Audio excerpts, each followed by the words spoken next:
Hey everyone, and welcome to the second episode of the Belinda Car Show. In today's episode, we're going to be talking about blockchain in construction.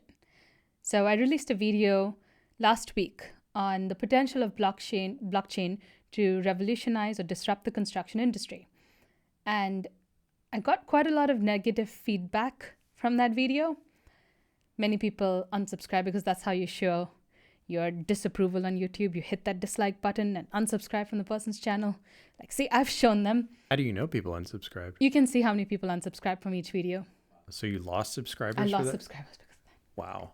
So I got comments telling me that I need to go back, do some more research into blockchain and cryptocurrency and how it's all a scam, and make another video fixing my views and rethinking my life and all that stuff, that it was such a controversy. Well, just to be clear, you've never given your opinion on cryptocurrencies. That's the point. That video wasn't on cryptocurrency. It wasn't on Bitcoin or meme coins or any of the fraud that's occurring in that space. It was on blockchain, the underlying software behind it, and it was the potential use of blockchain in construction. And unfortunately, those two cannot be decoupled right now. Because there's just so much noise in that space. People associate one with the other. And I get it. I was one of the cynics for the longest time. And when I finally looked into blockchain and I started matching it with my views in construction, I saw that its potential, and I changed my views, which is what we do as humans. You change and evolve. So the reason I took such a biased stance on this whole blockchain and construction, I wasn't as critical towards it like I usually am with other technologies or products, is because of my personal experience. In 2017, I started writing scripts. That's the first time I started diving into automation, and I started writing Dynamo and Python scripts, and I was working at an architecture firm at the time. And I was always told to stop, that what I was doing wasn't worth the time, because I was sick of doing the same thing 10 to 50 times over. I wanted to do it once with a click of a button.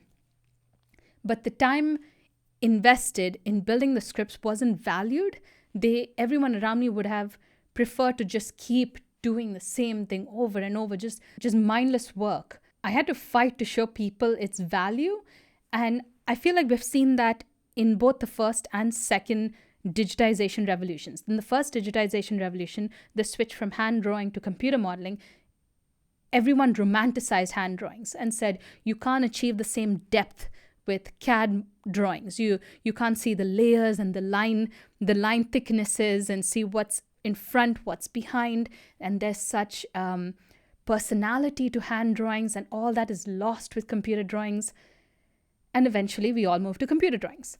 In the second digitization revolution, moving from 2D to 3D, again, people didn't see the value in 3D. They said, no, we can just draw elevations, draw sections, repeat the same thing over and over. When you make a change in a plan, they didn't mind just making the change in every single section and every single elevation instead of just automatically seeing the changes. And I worked at those kind of architecture firms. And I don't want to be those kind of architects. I don't want to be that kind of person. And now in this third stage of digitization, I feel like the blockchain is the future. So not just automation in construction, like with 3D printing and all that, but automation in the software realm too. So yeah, maybe I wasn't as objective as I am with other videos. I was a little more subjective, but I don't think as human beings we can ever be purely objective, because our opinions are shaped by our past experiences, by our beliefs and values. And if yours are different than mine, then that's fine. You talked to me about the blockchain in construction idea, doing a video on that, and I'm was just as big of a cynic as you are about it. And we were both saying, how can this work? This can't work. This is stupid. This would never work in the construction industry. But through your research, it's like, okay, there's a use case for it. It's not just going to tomorrow be the solution to everything, but there is a use case, and it'll slowly be integrated, and it can solve some problems. Yeah, it's not going to solve everything, but it's the next stage in automation. And what we're doing right now in construction isn't working. It's extremely unproductive. It's so reliant on manual labor. Everything is so repetitive. we need something, and this seems to offer a lot of solutions to current problems. So while I was doing the research in the video, I came across a company called DigiBuild, and I reached out to them and spoke to their CEO, Robert Salvador, to learn a little bit more about blockchain in construction and its potential. So to help us understand the potential of blockchain to disrupt the construction industry, we're going to be speaking with Robert Salvador, CEO of DigiBuild. Thanks for joining us, Robert. Yeah, no problem, Belinda. Thanks for having me, and happy to be here. So I know you come from a construction background or a family of builders. Could you tell us a little bit more about your background and why you're so interested in blockchain? Yeah, absolutely. So, my background, like you said, comes from the construction industry. My dad owned a small contracting company that I worked for when I was a little kid. So literally, I've been running around construction job sites since I was 10 years old. And I always make this terrible joke that it would be completely illegal, nowadays with safety inspectors and coordinators, things like that. But, put construction in my blood from a young age. I worked with my dad when I was young and really saw kind of the pain points firsthand. He didn't have much of a business background, kind of a small fish in, the big bad construction industry. So seeing him struggle and kind of get dragged through the mud over the years always impacted me and made me just kind of want to make a difference, not only for him, but for others like him in the industry. Saw a lot of small businesses and whatnot. So worked with my dad and then worked in many different construction offices. I've been a owner developer, a general contractor, subcontractor. So just seeing a lot of the pain points firsthand.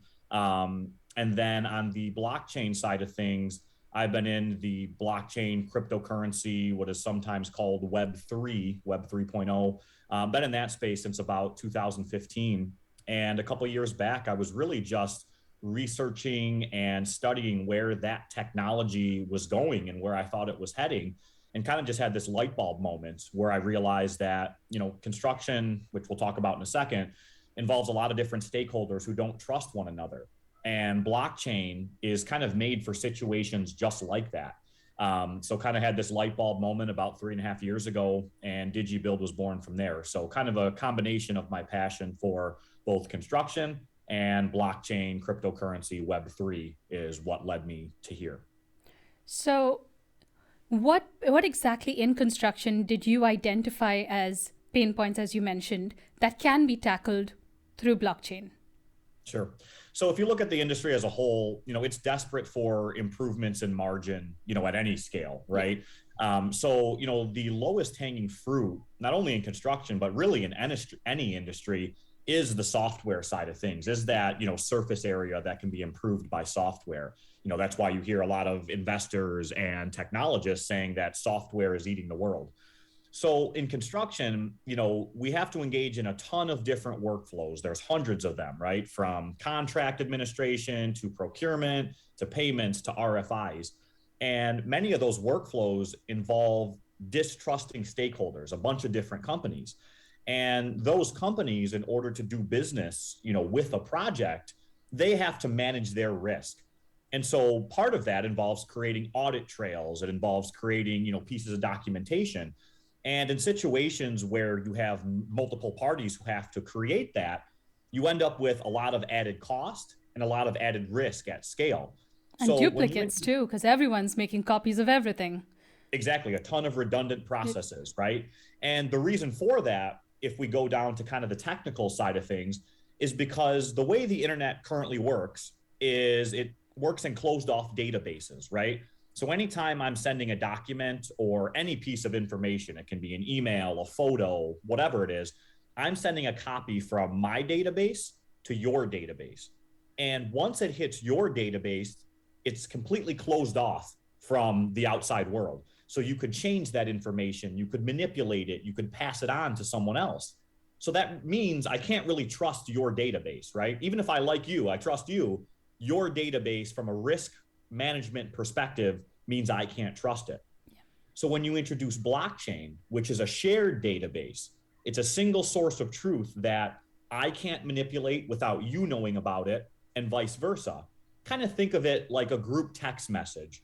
If I sign a contract with you for $100,000, and then I try to go back later and say, no, I didn't do that, the rest of the members of the network know that, that data's changed or something's been manipulated there. So that's why in construction, it really allows you to do three major things for construction end users. So blockchain, that single source of truth, allows you to do three things. Number one is more advanced automation. Save money directly on processes that can be fully automated, one of which is the lien waiver process in construction we can talk about. The next one is audit capabilities. That single source of truth and that quality that's called immutability, the fact that that data can't be changed without all of us knowing about it, makes it so you can do some incredible things with cleaning up the audit process. And the third thing is when you have data that's guaranteed to be accurate because it's coming from guaranteed sources, it's not, from someone's closed off database, it allows you to create much more robust data insights. So that's kind of where blockchain allows us to provide end user benefits because of the trust that's built in. You can automate more, do more with audits, improve them, and then get more impressive and more robust data insights. So DigiBuild is not a standalone software, correct? It works as a plugin for Procore? Sure, yeah. So part of the way that we've gone into the market is built out individual solutions that are not currently solved by the incumbent or the leaders out there right now. So to your example, one of our tools is called DigiProcure. Oh, and sorry. Oh, yeah, yeah. No, you're right. And we do integrate with Procore. Yeah. It's just so DigiProcure is the tool and we integrate with Procore. So what our tool does is basically automates much of the process of ordering your material. So we make sure contractors never miss a procurement date. We get them the best pricing on their material. And then we allow them to interact with their suppliers, capture that data to improve the procurement process. So yes, we work as an integration with a customer's existing stack. So say they use Procore for their general construction management capabilities, they can use our tool alongside that to manage their procurement or their payments or some other different individual tools that we've built out. So yeah, that's what correct. About DigiVerify and DigiPay? Are those plugins as well? Yes, they're plugins that do different things. So what DigiVerify allows you to do is essentially have one-click audits.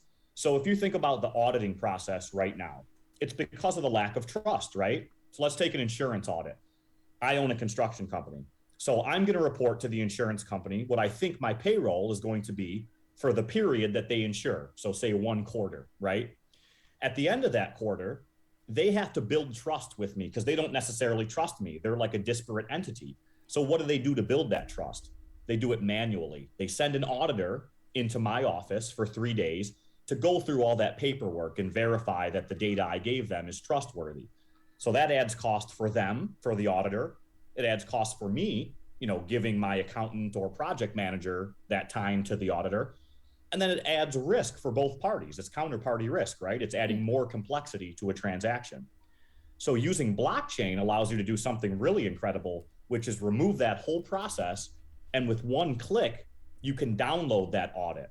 Oh. Why is that possible? Because of the blockchain, right? Because that data is immutable and because that data hits the blockchain directly, there's no way me as a contractor could have turned in falsified data to the insurer. So now the insurer goes, okay, my risk is managed. I already have trust built there. Now, instead of sending that auditor and the extra cost and the extra risk, with one click, you can download that audit. So what DigiVerify does is it integrates with some of the other platforms out there and it accelerates the finding of critical information. So that can be insurance companies, it can be labor unions doing their audits, it can be workers' comp agencies, basically improves that process. And DigiPay? DigiPay basically streamlines the payment processing in construction. So as you know, payments are a $70 billion a year problem in our industry. They're very expensive to collect, all the documentation. You need your application for payment, your G702, G703, lien waivers, lower tier affidavits. So what our platform does, kind of like any fintech platform, but ours is for construction, is streamlines capturing all that important compliance and paperwork. And then once that piece is done, once the actual project is ready to be funded, we disperse that payment. So DigiPay uses blockchain to clean up that payment processing system that is notoriously awful in construction. So let's talk about like specific examples, because I made a video on blockchain last week or something, and there are a lot of cynics out there. And honestly, I was one of them until I actually looked into blockchain and started looking, like comparing my experiences in architecture and construction to the potential of blockchain. I was like, wow, this actually, it's not just a meme coin thing. It's not, it's completely different. We're looking at the underlying software, the underlying backbone behind cryptocurrencies. We're looking at something completely different, but it's hard for people to disassociate the two because of the noise out there right now. So I have a couple of scenarios over here to propose to you, and how you think like blockchain could help us overcome it. So I know that, like you talked about, payment in construction is such a big problem. There's so much fraud going on out there right now. Like there are people who, so with blockchain, you don't have to necessarily pay with crypto. It could be linked to your bank accounts, and you could pay your laborers or your subcontractors daily, right? That's kind of an incentive. But once you have all the contracts set up in blockchain, what's going to stop people from just pulling out all their money in the bank and causing the same issues that exist nowadays, and the same fraud still occurs? Sure. Yeah. So, one of the things that I think it makes a lot of sense to clarify about what we're doing in construction with blockchain and what blockchain can do is we can't, it's not going to solve all the problems, right? Like if there's a nefarious actor who's going to take money early and, set it aside and, go over budget on the project, things like that are still possible. Nothing can really make that impossible. What blockchain can do is a couple things in that scenario. One, it can make it less likely that happens, because it gives more transparency to other parties, the counterparties in those scenarios, who might be on the lookout for things like that, right? So if a sub is trying to, get a bunch of money early, the general contractor has more visibility into them trying to do something like that. And you can also write different rules into the code with blockchain that make things happen automatically or stop certain things from happening. So you could, write in rules that a contractor can't get, more than, let's say, 25% of their contract before a certain date, because the progress complete in the field wouldn't make sense. But let me take that payment scenario and talk about what blockchain can do and what it can improve. So, obviously when we are getting paid in construction, there's still going to be some form of human intervention that is necessary, right? You still need a project manager to walk the job for now, or look at pictures or look at some virtual reality rendering and say, okay, 50% of that wall, the drywall is hung on that wall, right? So the percent complete I agree with is 50%. So you still need that. But what you can do now is remove some of the trust processing or the trust paperwork that goes with that. Save companies money, reduce the delays that happen in getting paid. So let's take the lien waiver process, because this is a really good example of how blockchain can directly improve a process. So lien waivers. At every phase of construction, every stakeholder who wants to get paid on the project has to fill out a lien waiver, right? So when I turn in my application for payment to the general contractor, the owner, lender, whoever it is, I say, okay, I'm asking for 50% of this work completed. And that's going to come with, on my G702, G703 sheet. Then every person who wants to get paid with that pay application has to turn in their lien waiver. So a supplier has to turn in their lien waiver to the subcontractor.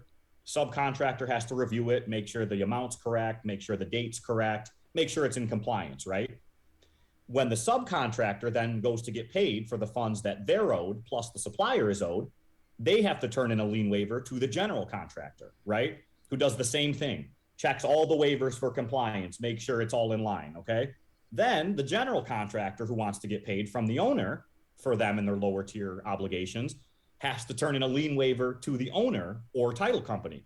And what does the owner or title company have to do?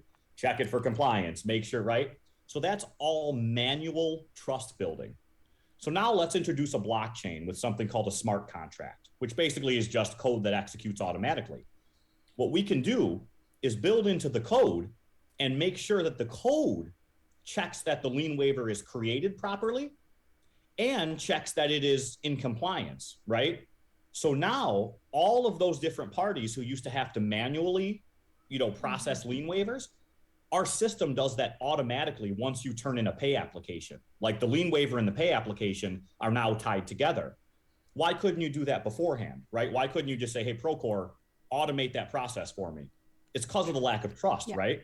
That document, the lien waiver, when it comes to payments, that could cost me $100,000, right? Like if I say, okay, go ahead and automate it, don't show me my lien waiver, I don't care. What if you create and sign that lien waiver for $50,000, but I'm actually owed $100,000, right? Remember, the non-transparency of databases, those walled off, closed off databases, makes it so I can't see into your database. So if Procore tried to do this, there's no way to prove it. Yeah. So as a business, as a distrusting business, you know, I'm a subcontractor, I'm going to say, well, that's cool, but I can't trust that. It's too big of a business risk for me. You can't sign my lien waiver for me.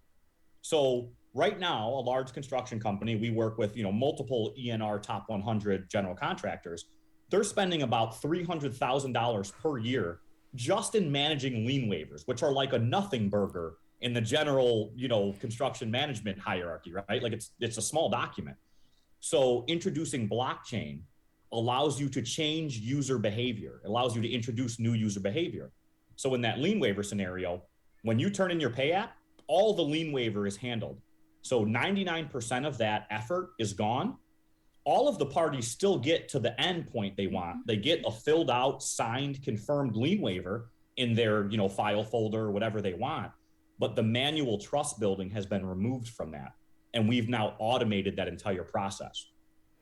You think about what that can do at a larger scale in procurement of materials, which involves 4 or 5 parties, in payments as a whole, you know, with our lower tier affidavits, joint checks, things like that, in contract administration, in document management. All of these processes are things that happen between multiple stakeholders. And that's why when you introduce trust from the base layer of the software, the end user benefits you can do are very impressive. So the last thing I'll say on this, one of the big general contractors we're working with, ENR top 100 contractor, I mentioned $300,000 per year in lien waivers alone. Yeah. Just lien waivers, we're saving them $300,000 per year. That's the power of blockchain and what you can do when you have a blockchain-based software. So people talk about the cost of implementing blockchain into their day-to-day businesses. Mm-hmm. But you have to consider how much you're already spending on redundant operations like this and how much you'd save if you just completely eliminate it. But then the other thing is you really have to change your complete business strategy, because you cannot have your foot in both worlds. You have to abandon your old ways of doing things and adopt this new way. Otherwise, you're just spending money or wasting money on 2 things, right? If you adopt blockchain, but you're still doing things the old way. Yeah, so it definitely allows you to skip certain processes, right? Yeah. So, you know, what used to maybe take an hour in, you know, procuring material, for example, now might take you 15, 20 minutes. So you're abandoning some of the wasteful things. But I would caution that it's not such a big friction-based transition, especially with the way we've built out and the way you can build out certain tools, right? So a company doesn't have to drop Procore, for example. You can still use, you know, one of our tools, reap the benefits of some of these tools, but without having to do it, you know, across your entire business model. Baby steps. Okay. Yeah, we've built that out purposefully, right? We didn't want, you know how resistant people are to change. Exactly. Yeah. Yes, exactly. So I would say you can skip certain things, but you don't have to change your whole business model. That's part of the reason we built out individual tools. That's so we can smart. Baby steps. Yep. Yeah, that's very smart. So you people test out the waters and say, wow, this really helped me in this one way. Let me risk something else the next time and take like a bigger risk the next time. And then eventually they just adopt yes. blockchain and in almost all their business transactions. And let me just give you, what the powerful results of that look like, right? So we're starting here with individual tools, solving individual pain points that are real in the industry right now, right? Around building materials, supply chain, payments. Longer term though, that kind of ladder that you just talked about, right now we're automating, let's say, payments between the supplier, the subcontractor, and the general contractor, right? But all of that information eventually has to make it to the insurance company because they also have to insure the project. They need that contractor pre-qual information or contractor registration information. So when you get to the point where all of those workflows are tied together, now you're talking about automation and cost savings throughout the project and all of the stakeholders like nothing else that's on the market.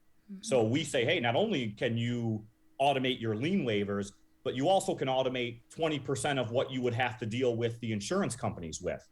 That's the power for blockchain, not only for the main customer, right, the general contractor or the subcontractor, but also for some of the ancillary stakeholders on the project. One of the things, about blockchain that has never been feasible before is cloud solutions, especially SaaS solutions, software as a service, have only been made for the root economic actor, right? Basically, whoever is paying the bills, that's who that software is made for, right? So take like BIM 360, right, for a general contractor. Every subcontractor I've ever spoken to, us included, we're a pretty relatively large subcontractor, hate using a GC implemented software. Why? It's not built for us. It doesn't help us. We're not getting the benefits. The GC is getting the benefits, right? Blockchain is the first technology that is built for multiple root economic actors. So the automation that we're talking about, saving the lien waivers, automating all that, can benefit multiple parties. Exactly. Yeah. Took the words out of my mouth. And that's not only for just lien waivers, for many of these processes. And if you look at what, say, a Procore or a BIM 360 is doing right now, they're doing amazing things. Like, they're pioneers of the industry.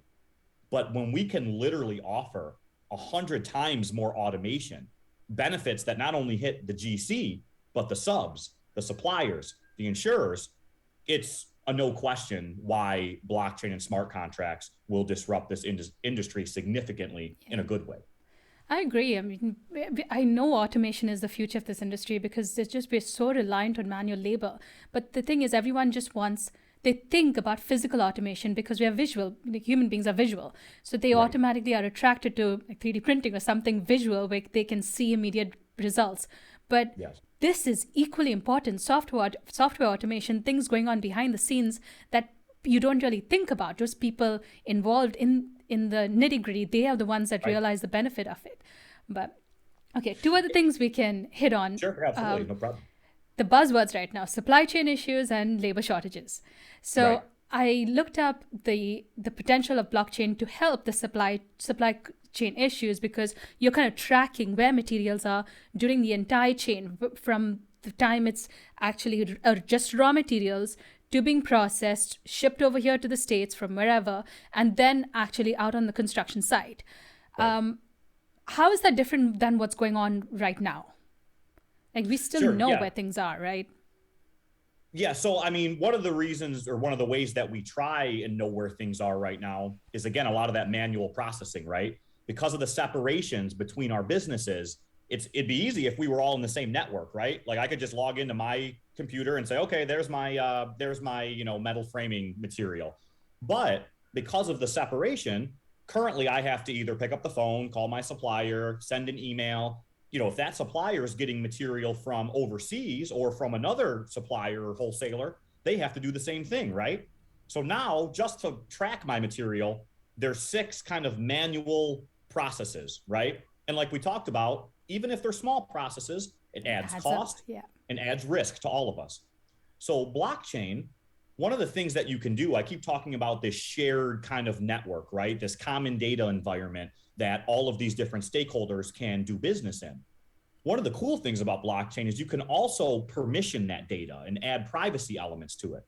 So it's not like if I put the supplier, the GC, and the owner in the same network, it's not like the supplier is going to see the owner's budget or anything like that. But again, going back to trust, a lot of the business actions we take, the behavior we take, is because of the lack of trust. So it creates a lot of inefficiencies. Put us all in a trusted network. Now it's a lot easier for me to see, okay, instead of having to call my original supplier, 84 Lumber here in Florida, I can now log right in and see that the lumber that's coming from Canada, that's already in the network because the Canadian lumber supplier is part of the blockchain network too. So now I saved all of us money by, instead of making that phone call, having them look, having them, process a bunch of paperwork, we're all in the same network, so I can see that type of information. This The is an same thing. oversimplification, but Sure. I relate that to Home Depot. If I need to check if something's available, I just go on their website, plug in my local Home Depot, and see how many they have in stock. That saves me the time of getting into my car, driving over there, hunting it Right. down the right aisle and bay, and then seeing it's not available, and then coming back. Right. So it's similar to that. Yeah. And then imagine if at Home Depot, there was a bunch of different vendors you had to deal with to check out, right? So you get your lumber from one place, you have to do a bunch of paperwork with them. Then you want to check out. So you're going to do a payment processor like, I don't know, Stripe or something. Then you want to get your material to your job site. So you have to work with like Hertz Rentals, right? Imagine if that was the case at Home Depot. 3 different transactions, 3 different forms of paperwork, yada, yada, yada. Well, that is the case on construction projects with your suppliers, your subs, your GCs. So the same automation we talked about with lien waivers, for example, now you can do similar with things like, okay, so for example, with DigiProcure, what we do, in basically one user action, you can find your material, order it, interact with your supplier, receive your submittals, track the material, have your material or your submittals approved, and then capture the data around that material and bill the general contractor for that material, right? So 8 different steps that used to be kind of like 8 different processes are now one user workflow. That's kind of where I say the construction end user, throw blockchain aside. Like blockchain allows this to happen, but what do they care about? Construction end users, project managers, making their life easier. So previously they had to spend an hour managing their material. Now they spend 15, 20 minutes. So that's kind of the power of, at the end of the day, like I said, I'll keep saying it because I think it's really important. New types of technology allow new forms of user behavior. And in construction, it's kind of easily said, more automation, more collaboration, better data. And so that's kind of the long and short of how something like procurement, blockchain and smart contracts can improve it in a similar way to something like payments, as we went through earlier. So the last thing maybe we can discuss is the labor shortage. So one of the theories over there is that paying subcontractors on a daily basis might help them, is an added incentive to attract them to your job site, because at the end of the day they don't have to fill out any paperwork or something. The payment is automatic processed to their bank accounts based on the number of hours they work, to the number of the, you know what I mean, So do you see any companies implementing this and seeing positive results? Sure. So I see a lot of companies doing similar in other industries. Haven't seen a ton in construction yet, just because, so the scenario you're describing, let me describe what I think it can be like in a perfect world, right? So you upload all of your cost codes into some type of building information model, right? So that it has all your contractors, labor rates. It has, each cost code is, $500,000 for structural framing, whatever that looks like. Then you implement some sort of, modeling, rendering, like VR, mixed reality type capture. And then you put that on a blockchain that is held together by smart contracts. What you can do then is have, some sort of 3D scan of this wall, right? And the 3D scan will tell us exactly what is done based off the building information model, right? So it says this wall is exactly 48% complete. So the contractor is owed $25,000. The escrow, the blockchain and smart contract escrow, is attached to that and goes, okay, I'm going to release $25,000 instantaneously. It's almost like streaming your money, similar to how you can stream a TV show on Netflix. That's the future. Like, why do we treat money any differently than we do the rest of data and information in society? Yeah. The next, what I would call rendering of the internet, and this kind of goes into a, broader discussion, but is not only transmit data, but transmit value on the internet, right? So the point is, what you can do is essentially stream those payments by the day, by the hour, whatever that takes. And to your point, that's really interesting. I never thought of that. That would be incredible. Streaming value over the internet, not just data. And so why does blockchain, let's go back. Why couldn't you do that beforehand? Well, let's say the contractor, the GC, I'm a sub, tells me, hey, your wall's 30% complete. I'm going to say, no, no, no, no, no, buddy. I think it's 40% complete, right? And then we have our banter, our back and forth, and we agree on 35% complete, right? That is all relationship based, or is relationship based in many cases. And so is manpower, especially in today's labor market. Your best clients, your best jobs, your best paying jobs, those are the ones that get the labor. So this, a use case like the one you described will be game changing for the industry. So I'm not seeing a ton of that yet. We're laying the foundations to be able to do that, that blockchain foundation. And then we can integrate with some, mixed reality capture software, and then, add the BIM codes, the BIM modeling, or the building information modeling. And then that's what it takes to create a solution like that. Definitely part of the future of construction. Might be a couple years away. We still have a lot of members of our industry. Yeah. But I definitely think that's what will be a huge use case, and something that will benefit the industry in many ways. So while I was making that video, the YouTube video, I looked up several companies that claim to be involved in blockchain and claim to be making all this disruptive technology back in 2018. And 3.5 years later, I visited their websites, and there's basically nothing on their website. They have no projects. It looks kind of sketchy. And what do you think happened? Why have you all been able to do it and so many other companies have fallen off? Sure. Yeah. So I think one of the things is market timing, right? So there was a time where we were having difficulty, kind of getting to the right people. To your point, especially a couple of years back after like the most recent crash, or the cryptocurrency crash of 2017, a lot of people were like, cryptocurrency, that blockchain thing, oh, that's a scam. That's not real, right? So one of the things is, we were fortunate to have a great team behind us. We come from the industry, so we have a lot of relationships. So I think we were able to work through some of the issues in market timing. One of the things I tell our team often is, it's a phrase I've heard before: executives create companies, leaders create movements. And we're creating a movement of blockchain in construction. So I think the timing is one of the things. One of the others is, I think a lot of people want to understand blockchain, or think they might, but they really don't, right? Especially in an industry like construction. How complex and intricate it is. They kind of oversimplified it. And once they dived into it, they realized the issues that they were facing, automating this. Yeah. Well, yeah. And it's like, building is complicated enough. Yeah. But then you add distributed computation, which is essentially what blockchain and smart contracts is. And it's just like, what are you talking about? So I think one is like, or two is, they're very different. So I'd say one, market timing; two very different subject matters that not a lot of people are experts in. And then I think three is kind of what I said earlier about how we built our products.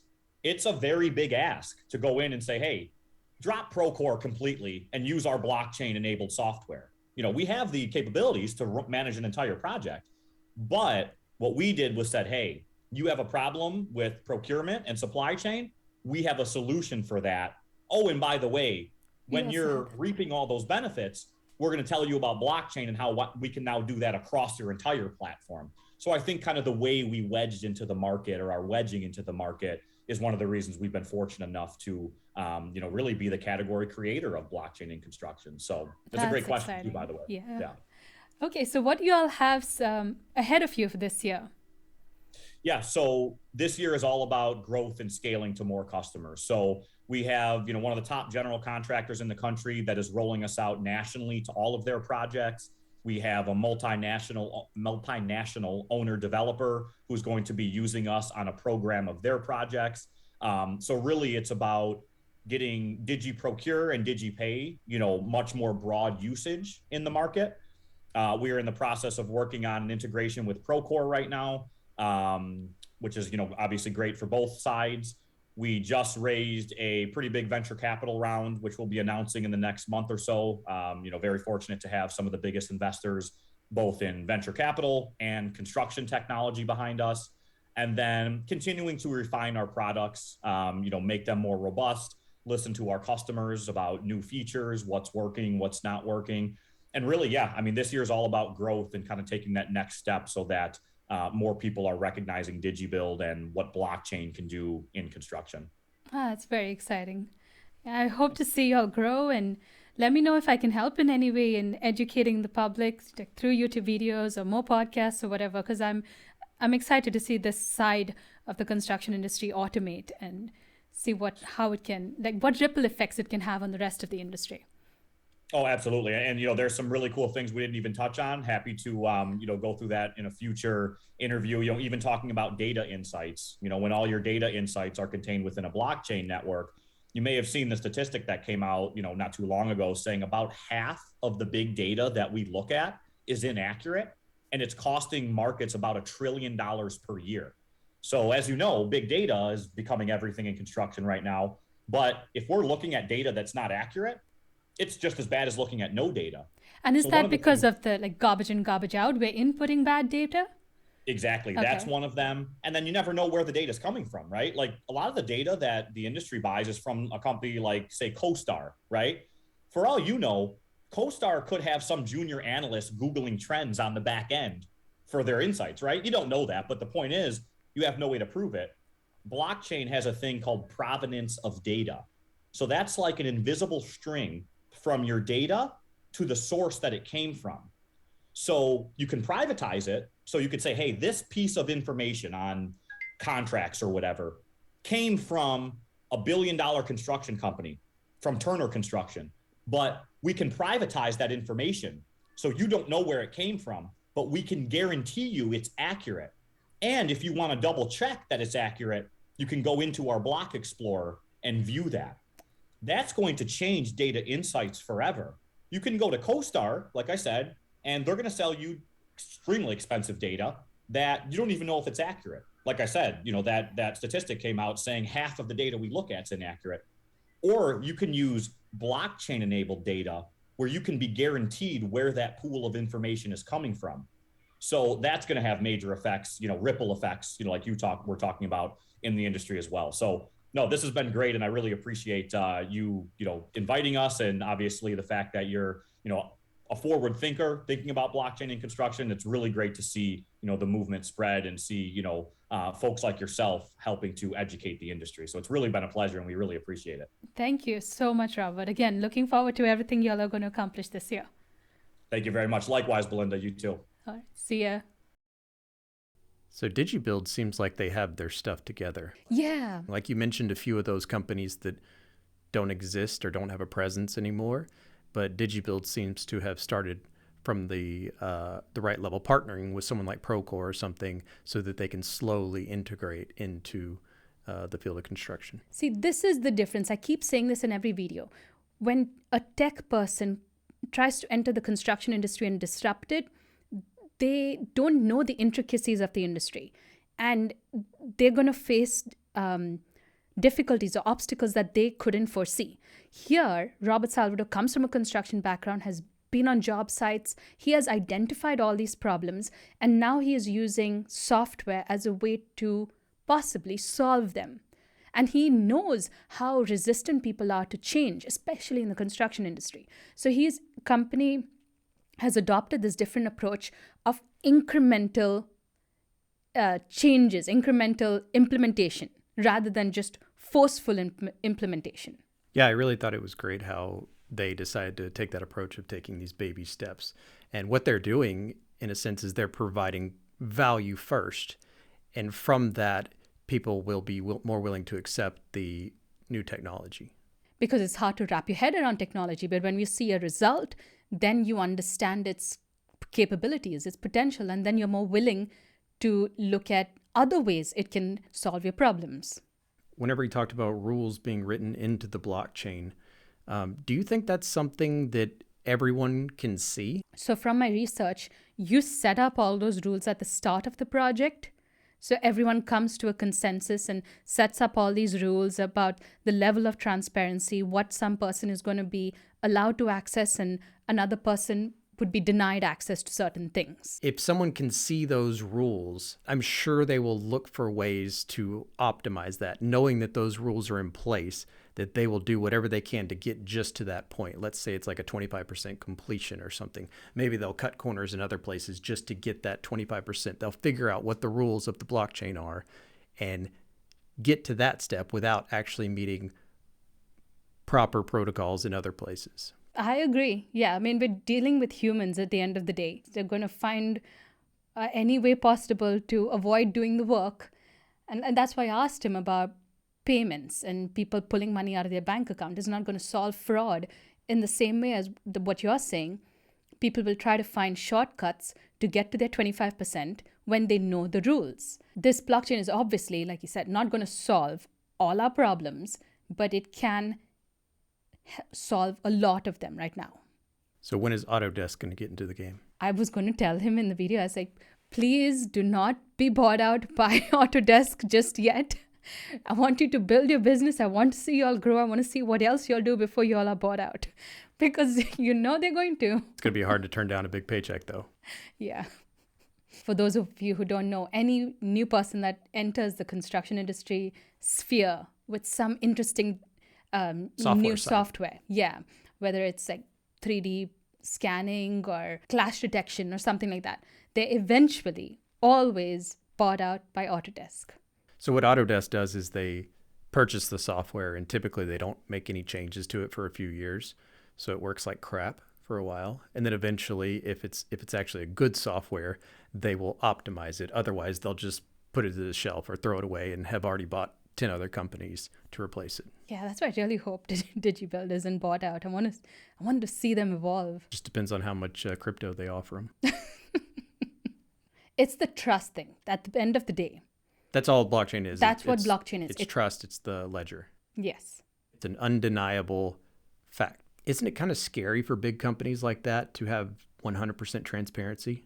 Isn't that what marketing or advertising is lying with statistics? But this is not about advertising transparency. This is about transparency in your contracts. It's about accessibility to a single contract rather than 50 copies that can be manipulated. That's where the transparency comes in. But I get what you're saying, because in construction, there are so many unforeseen challenges and delays and all that stuff. I can see where people would be hesitant to set this like line, what do they call it? Line in the sand? No, line in stone. What is it? Line in the sand. You can't draw in stone. But is that a line in the sand? But it can be washed away with water? You draw a line in the sand. Well, it's a temporary dividing line. But then it has to be like fixed. So I get where people in the construction industry would be hesitant to set these fixed deadlines and fixed like criteria they have to meet at these particular dates, because there are so many variables out there and the construction industry never meets any deadlines. That was one thing that I saw. I was doing a little bit of research on blockchain and construction, and the discussion was about how segmented the construction industry is. It's all these different entities working together to build this one project, whereas in a different industry like healthcare or the banking industry, it's a lot more cohesive of a cohesive group. So you think blockchain would help the construction industry improve communication and work together? A single database, right? A single database, kind of like what BIM is now. I feel like BIM is like the perfect transition to blockchain. People have slowly wrapped their head around BIM and are implementing it in a lot of commercial projects, residential not so much. But that was the stepping stone, and they're like, okay, now we're going to add something to BIM, and it's called blockchain. As a BIM manager myself at one time, I always dreamed of having a universal database that could be shared by everyone, because you take your BIM model and you pass it off to, heck, the person sitting next to you, and they're using different components, different entities than you are. And then you pass it off to a different company. Let's say you're an architect and you're passing it off to the mechanical engineer, electrical engineer. They're all using different entities. They may even be using different softwares, all under the umbrella of Autodesk, but different softwares that don't communicate together. So I was working on this project where we had this bold ambition of 3D scanning the whole building and understanding the existing conditions before we started our BIM modeling, so that we could accurately model collision-free without having to verify anything out in the field. Well, that project started about 2 years ago, and to this day, those 3D scans are not done. We had to do our drawings and basically guess on the existing BIM model, which was inaccurate, and send that drawing out to the field. The field would then verify and say, no, actually, this is not here. This is moved over here. This is moved over here, and take it back to us. Then we'd make another attempt at it and then send it back out, and they'd say, no. And eventually, at the end of the day, we would say, tell us what works. And they would route it and then bring it back to us, and we would model it as a record drawing. The problem right now is there are so many new technologies out there. None of them are fully developed. Like the 3D scanning, so much potential, and it could integrate so well into blockchain. Sure, we can take a scan of the building. We haven't fully figured out how to properly and accurately convert that into a model. Yeah, right now it's just a point cloud. It's just a point cloud. There's services that can actually take that point cloud and turn it into a 3D model, but you know what that is? That's people drawing walls over a point cloud. And then eventually they send it back to you, and then you go ask people out in the field to verify if that's correct. It's not what people think it is, where you just scan a building and then hit a button and then it converts it into a 3D model. It will get there. It will eventually get there. It's just not there yet. So I just thought of a very interesting parallel between 3D printing and blockchain in construction. So right now you can print structurally sound 3D printed walls, but people aren't doing that because codes haven't caught up to it. So they're printing all these walls basically as ornament, and they still have columns and all structural supports inside the wall, hidden within the wall. And some people are going so far as to actually fill the wall with concrete just to provide that additional structural support and pass code. Eventually, code will catch up. It'll take a long time, but code will catch up and government entities will catch up, and they will allow 3D printed concrete structural walls. But until then, we can test the 3D printers, we can push the technology, push the nozzle head design, and keep experimenting with it and seeing what it can do and how far we can push this. In the same way, with blockchain, what we should do now and what DigiBuild is doing is build all these processes that aren't affected by code. Things like procurement or payments, or not actual government documents, or like trying to avoid banks or notaries or all that kind of stuff, because the government or code still requires those verified documents right now. But if we can implement blockchain in other ways that aren't affected by code, we can test the technology and see its potential. And then eventually, down the line, we can start implementing on a wider scale, where it affects all areas of the construction industry, and it really revolutionizes the industry. Still can't believe you lost subscribers on that video. That's fine. Must mean you're doing something right. Yeah. So I hope you enjoyed that episode on blockchain in construction. Let us know what other topics you'd like us to explore, and join us next week for another episode on building science, products, and technology. See ya.